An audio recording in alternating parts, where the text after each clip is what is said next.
And welcome to another Amiga Retro episode featuring my first attempt at the retrobrite process using, what's that stuff called again? Hydrogen peroxide cream and the heat method versus the sunlight method.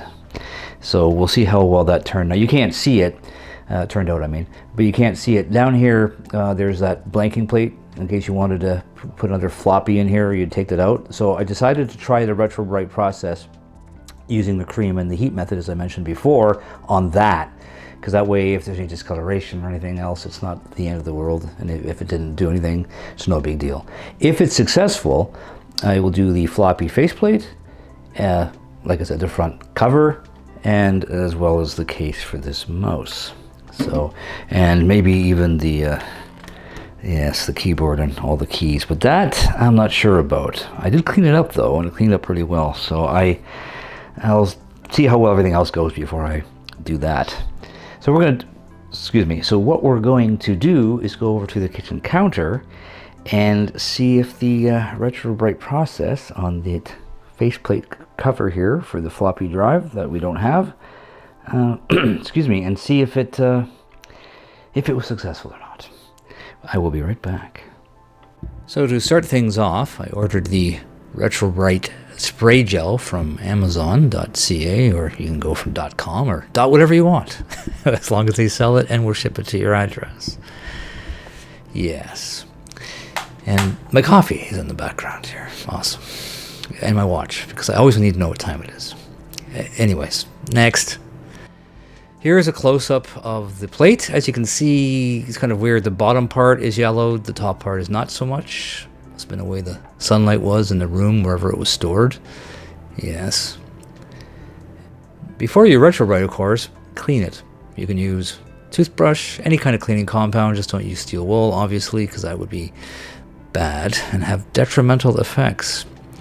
Yes, so give it a bath. Lots of baths.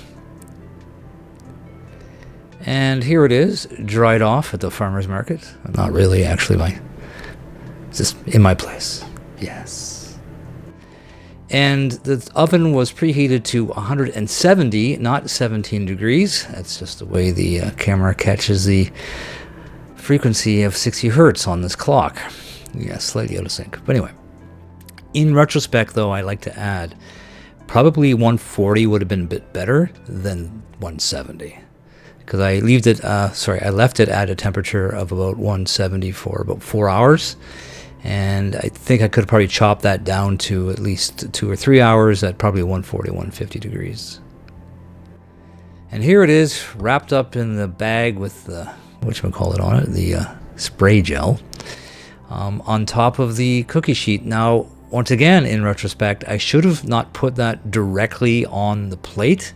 Sorry, the cookie tray. The reason why is that element down here, when it turns on, it will take the brunt of the heat here, transferring directly into the plastic. That's why this warped slightly, not too bad, but when I tried to do the floppy faceplate, it was unusable afterwards. It warped enough it couldn't be used. So, as I mentioned before, I should have added some low contact, like maybe blocks of wood, something that doesn't conduct heat very well, or anything to stand this off from the plate. So whenever this element turns on, it won't get the direct the direct brunt of the heating transferred, directly from the metal, from the bottom element. So that is it. That is the preparation of the process. And like I said before, I wanted to try it with a smaller piece of plastic, and see how that turned out. Yes, here we are for the moment of truth. The plastic bag, which I wrapped around the floppy cover port from the case, looks actually rather nice on the back, but it always was. So we're going to see if this worked. Now, this was done with the hydrogen peroxide, which I showed earlier, and the oven set to 170 degrees Fahrenheit. Ideally 160, but that's as low as the thing would go. So instead of sunlight, the peroxide mixed with just heat in the oven, since we have limited sun today. And I've seen on various YouTube videos that, yes, that heat works just as well. So we'll see what this looks like compared to the images that you saw earlier. Yes, a moment of truth. And if this works, we're going to try to do it on the rest of the computer. Yes, here we go. keep it in frame here. Oh, what's this? What's this indeed? It's, of course, it's, I should be wearing gloves, but alas, I'm not. But you should be, because it can be a skin irritant. Trying to keep this in frame while doing this, and this is really messy. Yes, because I folded it over. This is going well. I can't even get my fingers on this. Heavens. Yeah. Oh, here it comes. Maybe? Oh, there we go. There's another fold in here. There it is. I can't actually believe this. It worked. The I'm gonna say what am I saying? What am I saying?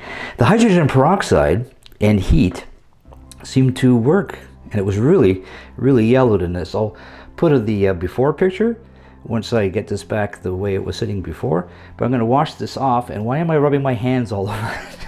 Safety, my friend, safety. I'm gonna wash my hands off before they dissolve. I'm going to rinse this off, dry it off. I'll be right back. I can try to turn the camera off without getting it all goopy.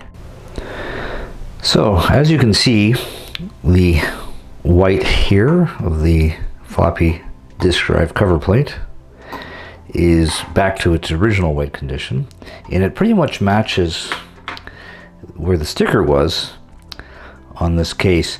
Now, you can't see it on the camera, but there is the only problem with using cream. You might get slight marbling where the plastic kind of crumpled up and, you know, sat on top of the other parts of the plastic, obviously. But it's not that bad, but it's a small piece. What I'm worried about is doing something larger like this. So what you have to be careful is make sure that when you put the plastic over top of the cream, that there's no wrinkles in it, and the cream is evenly smoothed out as much as you can, of course, over the surface.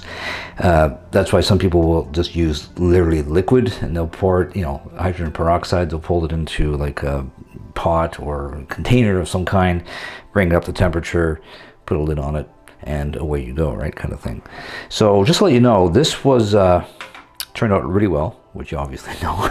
But what I meant to say is it was about 4 hours, 4.5 hours, almost 5 for that. So I could probably have left it in a bit shorter, and it was in the oven at 170 degrees for about that length of time. So it turned out really well. So I'm going to try, it is on the dust, what is this? I'm going to try to do this piece next, and hopefully it'll become like this and match that.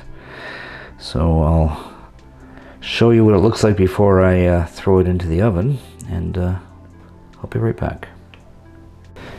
Oh yes, I forgot to mention, even though this has been cleaned, I'm going to clean it once again, and I will cover up this decal just in case the hydrogen peroxide might do anything to it. So I'll give this another clean, and then I will apply the cream to this, and at that point I will be right back.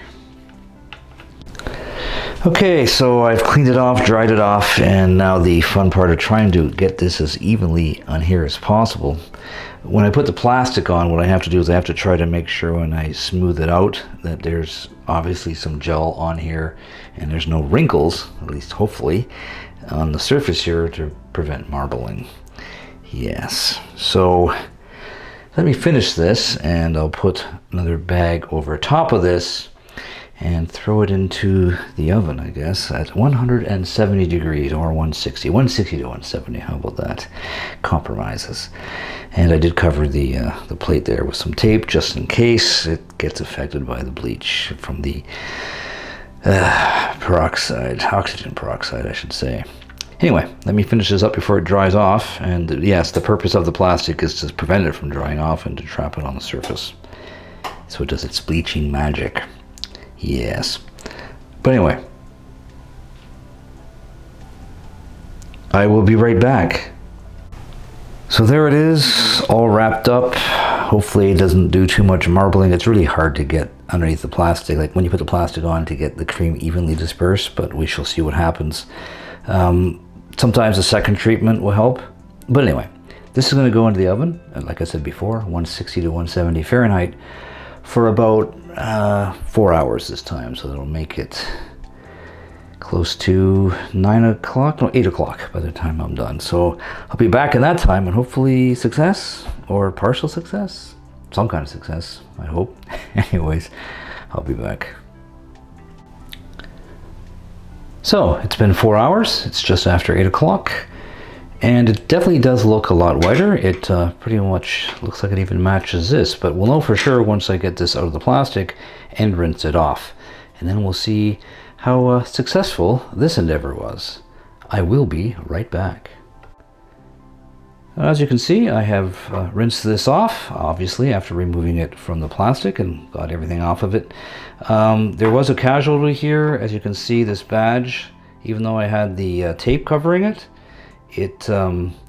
also when I went to remove the tape, it also removed the paint on it. But I ordered something on eBay before I started this, just because I believe this may have happened, or could have happened, I should say, are some replacement badges. So I'll pick one of these, put it onto here, and away we go. And it's actually pretty easy to get this off. You just have to heat it up with hot water, like the case, or a bit of heat from anywhere else.